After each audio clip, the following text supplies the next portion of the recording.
built around another notion throughout behavior genetics. One already alluded to, but probably most straightforwardly just stated, that if you have a behavior and it's demonstrable before there's been any experience with environment, then you're looking at a behavior that's genetically influenced.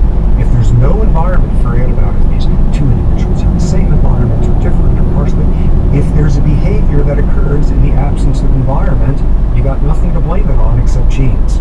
So obviously in this realm, what we're talking about are behaviors that occur very early in life, or behaviors that occur in a very artificial circumstance where some environmental experience has not occurred.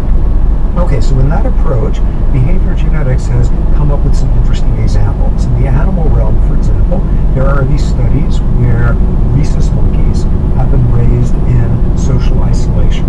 And in these studies, this is a monkey, a male rhesus monkey, who has never encountered an adult male rhesus. And he's going about growing up, and as a juvenile, you sit him down one day and you play a movie for him. And this is a movie of the face of a big, terrifying, dominant-looking male rhesus monkey giving some unmistakable threat to him on displaying his canines, except by all logic, this should be mistaken because this guy knows nothing about adult male rhesus monkeys. He's never had a learning experience, trial and error that guys like this, who you don't pay attention to, trounce you. No experience with an adult male rhesus monkey giving a threatening gesture, yet what you will see in this individual is expressing a subordinate gesture. Aha! Without any prior exposure, we're looking at something genetic.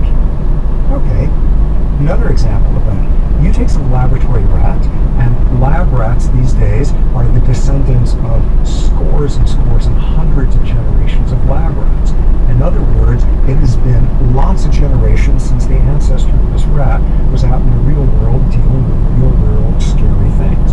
So you take this rat who knows nothing but the world of a laboratory and expose it to something that no ancestor has experienced for a gazillion generations, the smell of a cat. You take some cat urine, and this rodent is going to dislike the smell. It is going to be averse to it. It will go out of its way to avoid it.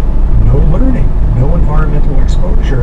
Ooh, better watch out. The sort of folks who make these urine eat me, that sort of stuff. None of that in the slightest. In this case, again, the argument being with no prior environmental exposure, already an aversion to. Now, there are some examples that are interpreted the same way in humans. For example, babies who are congenitally blind begin to smile at exactly the same age socially as do infants who can see, without experience that, oh, look how nice people look when they smile, and when that individual smiles, they get treated better, or any interpretations you